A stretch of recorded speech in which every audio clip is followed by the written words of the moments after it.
نون سا زبر نس، سا زبر سا، نسا۔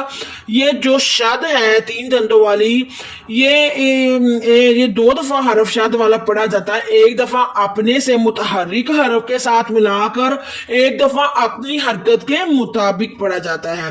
مینسا بغیر کھینچے پڑھیں گے، سا نرمی والا حرف ہے، نرمی کے ساتھ ادا کرنے کا طریقہ کار ایزیلی یہ ہے کہ آپ جو ہے اپنے اوپر والے دانتوں کو زبان کی ٹپ کے ساتھ، زبان کی نوک کے ساتھ لگائیں تو سا نرمی کے ساتھ دا ہوگا۔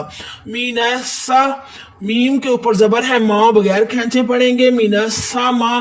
را کے اوپر کھڑی زبر ہے، اس کو موٹا یعنی پر پڑھیں گے، مینسا ماں را۔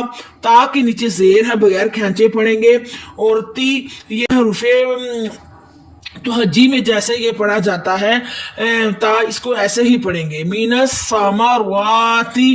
را کے نیچے زیر ہے، را کو بریک پڑھیں گے، ری۔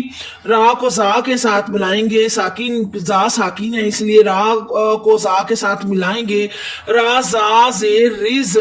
زا جو ہے زا کو سٹی کی آواز دیں گے، سین اور زا کو دونوں کو سیٹی کی آواز دیں گے۔ آپ نے یہ والا زا، یہ جو را والا زا ہے، اس کو زال کی طرح نہیں پڑھنا۔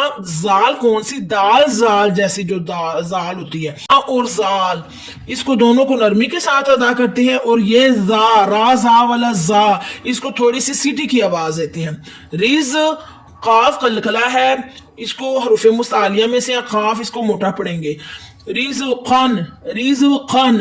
کاف، اب یہ نون تنوین آگے، نون تنوین کیا ہے؟ دو زبر، دو زیر، دو پیش، نون ساکن کیا ہے؟ جس نون کے اوپر اس طرح